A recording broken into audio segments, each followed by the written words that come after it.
नमस्कार, आप देख रहे हैं आरएनआई न्यूज। मैं हूं आपके साथ गुफरान खान। भारत और चीन के बीच कई मसलों पर जारी गतिरोध के बीच विदेश मंत्री जयशंकर ने इंडोनेशिया के बाली में आज चीन के विदेश मंत्री वांग यी से मुलाकात की।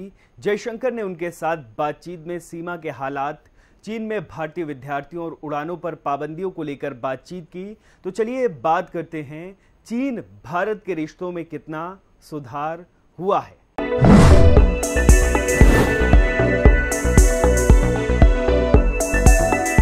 जयशंकर वीई की यह मुलाकात G20 देशों के विदेश मंत्रियों की बाली में आयोजित बैठक के मौके पर हुई। जयशंकर ने ट्वीट कर बताया, बाली में आज मैंने दिन की शुरुआत चीन के विदेश मंत्री वांग यी से मुलाकात के साथ की।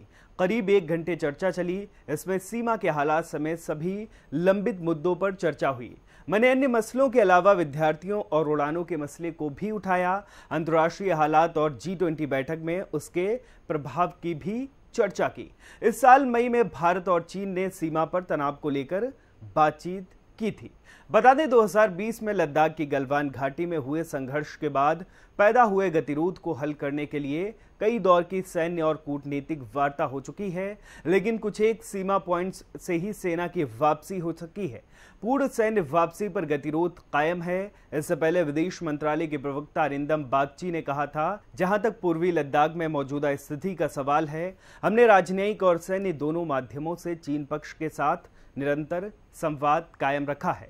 पूर्वी लद्दाख में 2020 में शुरू हुई चीनी आक्रामकता को लेकर रक्षा मंत्रालय ने अपनी समीक्षा में कहा था, वास्तविक नियंत्रण रेखा पर एक से अधिक क्षेत्रों में यथास्थिति को बदलने के लिए चीनियों द्वारा की गई एक तरफा और उत्तेजक कार्रवाई का माकूल जवाब दिया गया है।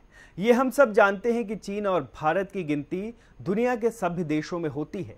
अतीत के एक लंबे इतिहास में इन दोनों देशों की जनता के बीच आवाजाही रही है और एक दूसरे से बहुत कुछ सीखा गया है। दोनों देशों ने न सिर्फ विश्व संस्कृति में अपना अपना योगदान दिया है, बल्कि एक दूसरे के साथ सांस्कृतिक विकास में भी बड़ी भूमिका अदा की है।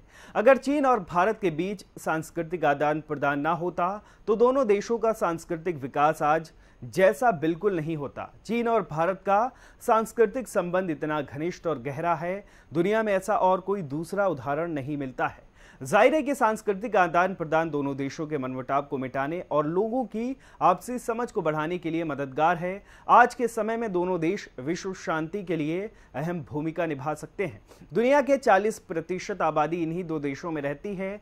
अगर दोनों देश साथ मिलकर चलें तो पूरी दुनिया इन दोनों देशों का अनुसरण करेगी। इसके लिए जरूरी है कि दोनों देश एक दूसरे के हितों को समझें और उनका सम्मान करें। एक दूसरे के साथ सहयोग करना ही दोनों देशों के सुधरने के रिश्तों की बुनियाद। भारत के नए भारत और चीन के नए युग की कोशिश दुनिया के हित में है, क्योंकि चीन और भारत पिछले 200 सालों में से 1600 सालों से वैश्विक आर्थिक विकास में इंजन की तरह काम कर रहे हैं।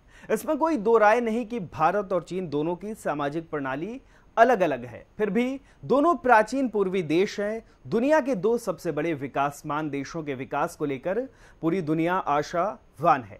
साथ ही उन्हें दुनिया के बड़े देशों और पश्चिमी दुनिया के सामरिक बाधाओं का सामना भी करना पड़ सकता है। फिलहाल आरएनआई के इस वीडियो में आज के लिए बस इतना ही। ऐसे ही तमाम खबरों के लिए बने रहिए आरएनआई न्यूज के साथ।